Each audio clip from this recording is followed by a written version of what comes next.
Hey, if your legs, ankles, or feet swell up, especially by the end of the day, and your doctor's answer was elevate them or here's a water pill, you need to watch this video because swelling in your lower body is not a water problem. It's not a gravity problem. And the solution is not a diuretic. Your body is telling you something much deeper is going wrong, and nobody is reading the signal. I'm going to give you 5 steps to fix this, and not one of them involves a prescription. My name is Joelle. I'm a registered nurse and a naturopathic practitioner, and over 20 years in the ICU and emergency room, I've seen thousands of patients with swollen legs, and I've watched the same thing happen every single time.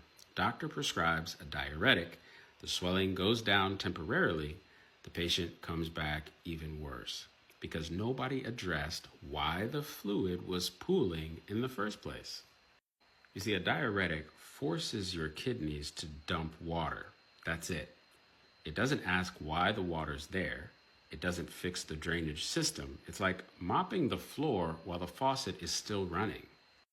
The question your doctor should be asking, and almost never does, is why has your body lost its ability to move fluid out of your tissues? That's the question this video is going to answer. So here's what most people don't understand. You have 2 circulatory systems, not 1, 2. The first one, and that's your cardiovascular system. Heart pumps blood through your arteries and your veins. We all learned about that one in school. But the second one nobody really talks about, and that is your lymphatic system. It sits right below your skin. It's a system, a network of tiny vessels and nodes that run through your entire body. And its job is to collect waste, to collect excess fluids, toxins, dead cells from your tissues, and move them out.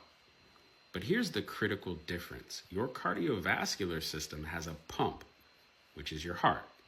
But your lymphatic system does not have a pump. 0. It relies entirely on one thing: your movement. So when you move, your muscles contract and squeeze lymph fluid through your vessels. When you don't move, when you sit all day, when you're sedentary, when you're bedridden, that fluid stagnates and it pools in your legs, in your ankles, in your feet. That's not a water problem, that's a drainage problem. And a water pill does not fix the drainage system. Only you can do that. I'm not talking about exercise. I'm not talking about the gym. I'm not talking about anything crazy. I'm talking about walking. 15 to 20 minutes every day, preferably in the morning and outside in the sunlight. But walking is the single most effective lymphatic pump for your lower body. Every step you take, your calf muscles contract and squeeze lymph fluid upward against gravity. That's why your legs swell by evening and feel better in the morning. Lying down allows gravity-free drainage. Walking does the same thing while you're vertical. So if your mobility is limited, even seated ankle circles, toe raises, calf pumps from a chair make a big difference. The fluid responds to any type of muscular contraction, but walking is king. And do it in the morning sunlight if you can. Like I said, you get the lymphatic pump and a cortisol reset at the same time. 2 problems, 1 walk. Step number 2, hydrate between meals. This sounds counterintuitive. You're swollen with fluid, so why drink more water, right? But because dehydration doesn't mean not enough water in your body, it means not enough water in the right places. When you're chronically dehydrated, your body holds on to fluid in your tissues as a survival mechanism. It's hoarding fluid, not overflowing. So proper hydration, especially between meals, signals your body that there's enough incoming supply to let go of stored fluid. So your kidneys will start filtering properly. Your lymph will start flowing. Aim for about half your body weight in ounces every day. Warm or room temperature water is best, not ice cold. Cold water constricts the vessels you're trying to open. Step 3, cut the sodium, but not the way that you think. You see, sodium matters, but here's what most people get wrong. It's not the salt shaker, it's the processed food. A single can of soup can have up to 900 milligrams of sodium. A frozen dinner, 1,200. A fast food meal, 2,000 or more milligrams of sodium. So your kidneys can handle natural sodium from whole foods, but they can't handle that avalanche of sodium hiding in packages, cans, and boxes. When sodium overwhelms your kidneys, water follows sodium. That's basic physiology. Water moves into your tissues and your legs swell. So when your doctor gives you a pill to force the water out while you go home and eat another frozen dinner, that doesn't fix the problem. The fix is reading the label. If it comes in a package, check the sodium. If it's over 400 milligrams per serving, put it back. Step 4, dry brushing, stimulating your lymph system from the outside. This is ancient. Cultures across Africa, Asia, and Europe have practiced dry brushing for centuries. Modern medicine largely ignores it.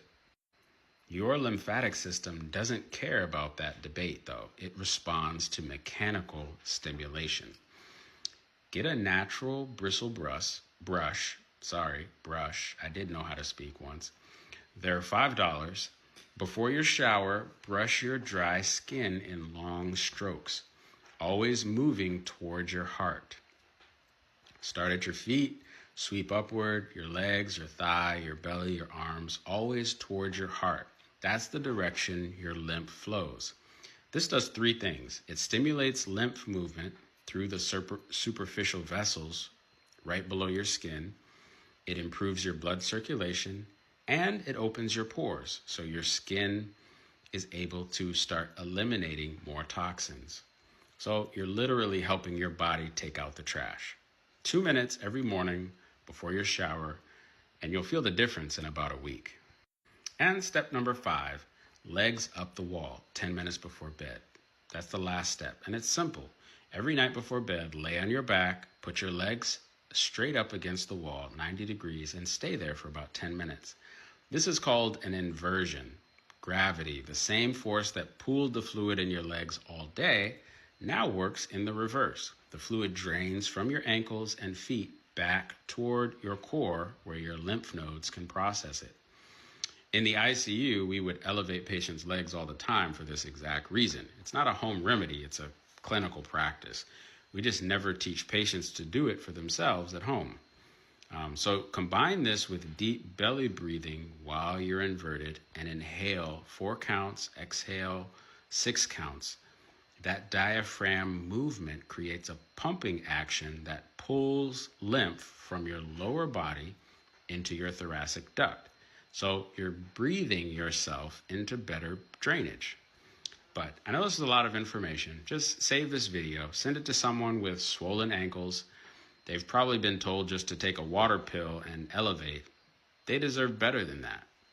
But let me recap what you've got. Walking pumps the lymph, hydration stops the hoarding, cutting hidden sodium removes the trigger, dry brushing stimulates drainage from outside, legs up the wall lets gravity do the work at night. And remember, genetics writes the recipe, but lifestyle bakes the cake. My name's Joelle. Be your own doctor.